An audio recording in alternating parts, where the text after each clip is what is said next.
네, 안녕하세요. 온라인 스피커 김덕주입니다. 네이버 관련한 이야기를 잠깐만 하죠. 잠깐만 뭐 개론 정도만 짚어주고 그리고 나서 그게 왜 이렇게 나오는지에 대한 이야기들을 조금 해볼게요. 게시물이 검색 결과에 상위에 노출되는 경우는 신뢰할 수 있는 정보를 기반으로 작성한 문서다라고 이렇게 써 있죠. 그렇죠? 해당 주제에 대해 도움이 될 만한 충분한 길이의 정보와 분석 내용을 포함한 문서다 이렇게 나와 있고요. 여기 빨간색으로 읽는 사용자라고 이렇게 표기해 놨잖아요. 그죠? 읽는 사용자라고 표기를 해놓고 그 전에 고객이 뭘 하냐를 생각을 해보면 읽기 전에 검색을 한단 말이에요. 검색 결과 기준으로 해갖고 나오는 그 현상을 이런 방식으로 서술한 내용들을 우리는 좋은 문서라고 이야기를 한다라고 되어 있죠. 그죠? 우리는 이런 여러 요소를 종합해야 만든 관련도입니다라고 부르고요. 그러니까 어떤 글이 이용자가 찾는 글인가 찾기 전에 이제 검색하는 거죠. 그렇죠? 그러면은 그 검색어에 대한 관련도를 연관 검색어다 뭐 이렇게 부르는 거고요. 네, 오래된 글이 최신 글보다 먼저 노출될 수 있다. 오래된 글이 최신 글보다 먼저 노출되는 것은 자연스러운 결과다. 우린 블로그에서 종종 이런 현상을 자주 보게 되는데 우리는 그걸 자연스럽다라고 이야기를 하는 거죠. 그걸 최신성이라고 이야기를 하는데 쇼핑에서는 이제 이걸 거꾸로 말하면 우리가 최근에 등록한 상품이 오래된 상품보다 먼저 나올 수 있다. 뭐 이렇게 얘기할 수 있겠죠. 그렇죠?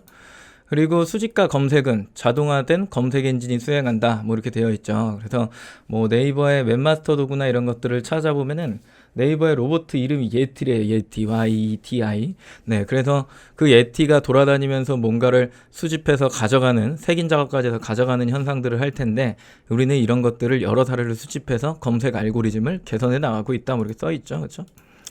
그래서 이제 이걸 기반으로 지금까지 들려드렸던 거는 블로그 관련한 이야기고요. 이거를 네이버 쇼핑 쪽으로 가져오게 되면은 비슷한 이제 현상을 좀 보실 수가 있는데, 쇼핑의 검색 결과의 노출 순위를 결정하는 검색 알고리즘은 기본적으로 적합도, 인기도, 뭐 신뢰도 이렇게 세 가지로 나뉜다. 그 중에 여기 적합도는 상품명, 카테고리, 제조사 브랜드, 속성 태그다. 뭐 스마트 스토어에 상품 등록해 보신 분들은 아시겠지만 카테고리에 부합하는 상품명, 그 키워드를 잘 쓰는 게 굉장히 이제 상위 노출하는 데 중요한 역할을 하는 건 다 알고 계시겠죠? 그렇죠? 그리고 내리다 보면은 뭐 제조사 브랜드, 속성 태그 이런 게 굉장히 중요한데 최근에 이제 원부로 묶이는 원부란 그 카탈로그를 이야기해요. 가격 비교 같은 거. 그런 가격 비교가 생성되고 운영되는 데 있어서 되게 중요한 역할을 하는 게 여기 있는 내용인 거고. 우리는 나이키가 기입되어 있는 것보다 브랜드의 나이키로 매칭되어 있는 상품명에다가 내가 나이키를 넣는 것보다는 브랜드의 나이키를 넣고서 브랜드로 이렇게 등록해놓고 파는 판매자를 우리는 조금 더 우선시할 거야. 우리는 블라우스 검색어의 경우는 여러 카테고리의 상품이 검색되지만 여기 패션 의류, 여성 의류에 그다음에 그 블라우스 카테고리에 등록한 사람들을 우린 선호도가 가장 높다라고 이렇게 보는 거죠. 이게 이제 정확도에 대한 이야기였어요. 클릭수, 최근 7일 동안 쇼핑 검색에서 발생된 상품 클릭수, 그리고 판매 실적은 2일, 7일, 30일 동안 쇼핑 검색에서 발생한 판매 수량, 판매 금액을 지수화. 근데 여기 두 개 이제 쇼핑 검색이 있으니까 광고랑은 좀 무관한 이야기입니다.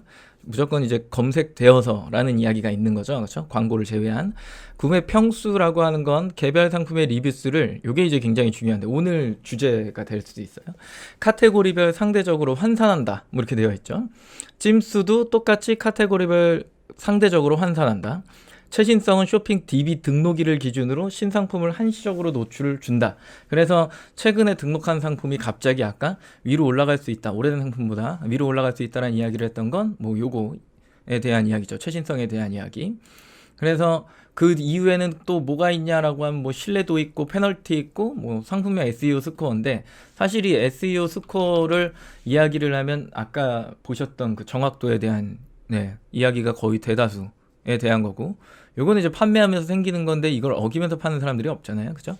그렇기 때문에 위에 나열된 이렇게 정확도와 인기도 이 두 가지가 거의 뭐 다 반영이 된다라고 보시는 거겠죠. 그렇죠? 그리고 여기에 최신성이 나와 있기 때문에 인기도가 반영돼서 이제 최근에 등록한 상품이 일정 기간 동안에 상단에 노출될 수 있는 확률을 갖는 거고요. 그 외의 것들은 뭐 지금 설명한 것과 똑같죠. 그렇죠? 그리고 아래 내려보면은 제조사 브랜드에 대한 이야기를 하고 있는데 굉장히 중요한 부분이에요. 카테고리는 이렇게 되어 있고 여기에 세 분류가 있고요. 요 책장은 이 세 분류이기도 하지만 여기에 책장 단품에서 속성이 포함된 속성 태그잖아요. 제조사, 브랜드, 카테고리, 상품명, 속성 태그 이렇게 얘기했으니까. 그리고 여기 보니까 제조사가 현대 리바트의 브랜드는 리바트 이지마인이에요. 그러면 리바트 이지마인 책장 이렇게 했다라고 하는 건 이제 브랜드가 여기 붙은 거죠. 그렇죠? 브랜드와 카테고리. 이 얘기는 앞에 지금 브랜드가 이렇게 붙어 있죠. 그렇죠? 브랜드가. 이렇게 브랜드가 붙어 있다라고 하는 건 이 키워드, 책장이라고 하는 키워드에서 고객들은 브랜드를 선호해 라는 이야기예요. 그래서 맨 앞에 와 있는 거예요. 그 다음부터 단수와 뭐 키워드 추천, 뭐 그리고 소재 뭐 이렇게 되어 있는데 이 중에 가장 선호하는 상품들을 우리는 가장 먼저 보여준다 뭐 이런 내용들이 좀 있었죠. 그래서 쇼핑 더보기나 이런 것들을 눌러보면은 여기 5단, 5단, 5단 이렇게 되어 있는 게 현재는 5단 이제 서랍장을 굉장히 선호한다라고 하는 기준인 거예요. 먼저 노출시켜준다. 그래서 다시 이 내용으로 돌아오면은 제조사에 뭐 브랜드가 있지만 책장을 쳤을 땐 브랜드가 가장 먼저 탭이 있었기 때문에 브랜드를 앞에다 갖다 놓고 팔아야 된다. 그래서 리바트 이지마인 요 상품명 보시면요. 리바트 이지마인 이래놓고 뉴프렌즈 모델명이죠. 그리고 1200가 책장은 속성에 해당하는 거예요. 그래서 이 내용이 이렇게 쭉 나열돼 갖고 상품명이 구성된다라는 표현을 좀 해놓은 거고요. 그리고 우리는 여기 카테고리에 뭐 강아지 백팩을 검색했을 때 애견용품의 캐리어에 등록한 판매자를 우리는 먼저 올려줄 거야. 뭐 이건 카테고리 선호도야. 이것도 오늘 내용에서 굉장히 중요한 얘기가 될 수 있고요. 그리고 필요한 정보를 정해진 곳에 알맞게 입력해라 라고 하는 건 빈칸을 이렇게 남기지 말라는 거죠. 그렇죠? 해당되는 부분을 최대한 넣어달라 라는 이야기인 거고, 한글을 좋아한다, 공식 명칭을 사용해라. 뭐 최근에 이제 브랜드 패키지나 이런 것들을 좀 보시면 브랜드로 등록한 공식 인증점 뭐 이런 것들을 굉장히 중요하게 생각을 하죠. 그렇죠? 근데 기존의 운영 방식이나 브랜드 패키지 생긴 방식이나 근데 제가 봤을 때는 크게 달라진 게 없습니다. 그냥 기능 하나 추가했는데 결과적으로는 요청을 하면 승인 반려 기준이기 때문에 예전 방식이 아직도 그냥 쭉 이어져 오고 있다. 그래서 잘 안 된다. 뭐 이렇게 표현하는 거겠죠. 그죠? 그리고 이렇게 나오면 이제 중복하지 말아라, 영어 쓰지 말아라, 문장 부호 쓰지 말아라, 뭐 이런 내용들이 쭉 있단 말이에요. 뭐 처음 보시는 분은 당연히 모르실 거고요. 그죠? 그리고 판매를 안 해본 분들은 사실상 이게 되게 와닿지는 않을 거예요. 근데 판매를 뭐 적어도 한 6개월 이상 경험하신 분들은 지금 보셨던 게 저래서 저렇게 되는구나 라고 하는 게 이제 눈으로 조금씩 들어오는데, 쉽게 이야기 하나의 예시를 또 들어드리면, 누군가가 여기다가 이렇게 킥보드를 검색을 한 거죠. 그쵸? 킥보드를 검색을 해서 아래쪽으로 내려오면은 역시나 브랜드를 선호한다 라는 거, 키워드 추천에 유아 킥보드, 그 다음에 핸들 접식 뭐 이렇게 돼 있는데요. 킥보드는 누가 타는 거예요? 보통 애들이 타는 거잖아요. 그죠? 애들이 타는 건데 여기에 이제 싱싱이 어린이 킥보드를 갖다 놓고 초등학생 같이 갖다 놨는데 여기에 이제 뭐가 있어요? 성인용 킥보드가 이렇게 있죠. 그리고 마이크로 킥보드가 이렇게 있단 말이에요. 아래서 쭉 내려다 보면은 여기에 출산 육아랑 그 다음에 스포츠 레저가 이렇게 붙어 있어요. 스포츠 레저는 그 전동 킥보드에 해당하는 킥보드들이 굉장히 많겠죠. 이건 이제 접이식이긴 한데 전동 킥보드 이런 것들, 이게 굉장히 유행일 때는 여기에 딱 앞에 성인용 킥보드가 하나 박혀 있었는데 그 당시에는 어린이의 선호도가 되게 크기 때문에, 이 카테고리 자체가 출산 육아를 묶어놨잖아요. 굉장히 크기 때문에 그렇게 갖다 놨다라고 치면, 그리고 5월 어린이날이 얼마 지나지 않은 상태죠.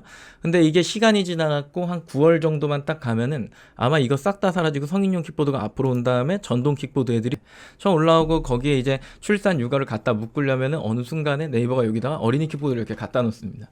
그러면 두 개가 이렇게 뒤섞여가지고 서로가 노출되는 형태를 가져갈 수 있죠.